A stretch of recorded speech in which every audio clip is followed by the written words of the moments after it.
Hey guys, today we are going to be focused on creating an egg drop. So this one you can do with any age.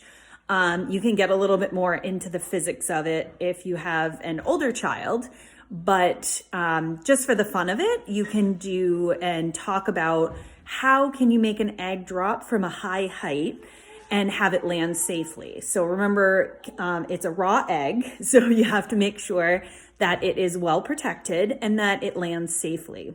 So some of the things that I talked about with my kids was what would help it to land safely. And we were able to talk a little bit about one of Mikey's toys, which is a parachute man. So he was able to talk about how when it drops from a high height, the parachute actually helps it float better. And then Elsie brought up the fact that it's really important to have a cushiony part to the egg so that the egg is protected and held in a cushiony way. And we talked about how can they make that base so that the cushion can be in it, but it's still attached to the parachute. So right now they are working on their ideas. So we'll check in with them really quick. All right, so here is Parachute Central. Mikey is working right now. It looks like he's working on a cushiony part. They decided that they wanted a Ziploc container, a plastic container that they can use as their base.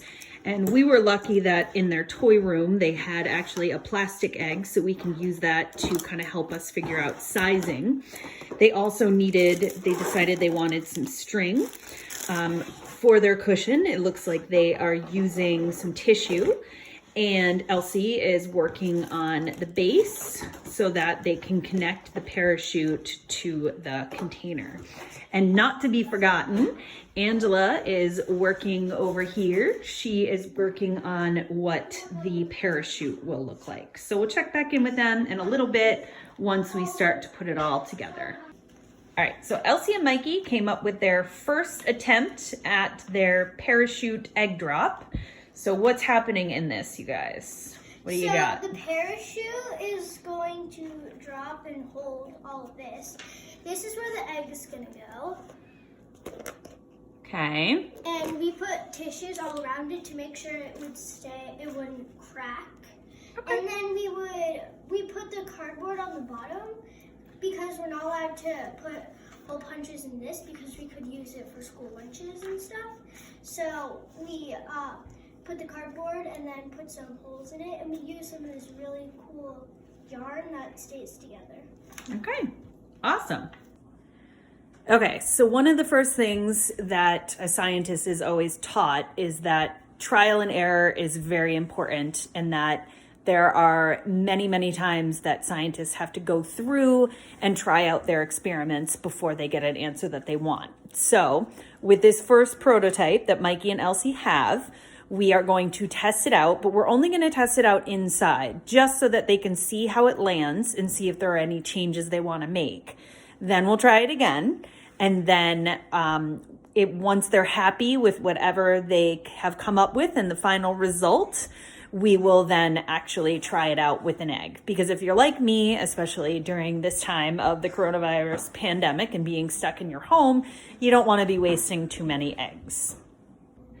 Okay, so we are using a plastic egg, but as Mikey pointed out, the plastic egg is definitely a lot lighter than a regular egg. So we're trying to add a little bit of weight. I think that's close enough, you guys. I don't think you're gonna get any closer. Okay. So we're gonna put this same amount of money inside the container because it'll represent the size of the egg. Okay, so here is our trial run with prototype number 1. Whenever you're ready, Mikey. All right, so trial number 1, some of the decisions that they're making is we noticed how fast it went down. So they're thinking maybe they need to have less weight. Now, because we can't change the weight of the egg, we need to keep the same weight that's inside for trying it out. So Mikey suggested that they're going to cut off some of the cardboard. And then they also talked about if for some reason changing the weight doesn't work that well, AKA changing the size of the cardboard, they're going to add more cushion to the inside and make it a softer landing. So they'll try that and then we'll see what happens. All right, here we go with trial 2 after modifications. Go. Whenever you're ready. All right, so after much discussion as to what we could change to make it fall slower, the kids figured out that maybe we need to get something that's going to catch air. So we are using a plastic bag instead of our original paper. Go for it, buddy. Okay, so Mikey and Elsie weren't super happy with how the last one came out, so they're now trying it with 2 bags at Mikey's suggestion. Whenever you guys are ready. 3, 2, 1, drop. All right, so here is our trial off of the deck. Daddy is helping us out with this. Whenever you're ready. 3, 2, 1, go. I think it's gonna crack. So Elsie and Mikey don't think it's gonna crack. Daddy thinks it's gonna crack. Mommy has no idea. But we will see. Now we have an actual egg in here. Whenever you're ready, Daddy. It's right there. 3, 2, 1, go. Sounds All like right. it didn't break. Let's check it out. Go ahead and open it, buddy. It didn't. It didn't break! Great job, you guys! It did not break. All right, so all of that hard work paid off. I thought it was gonna break because of the top. We didn't put that much cushion on the top. Yeah, but it didn't. Awesome job.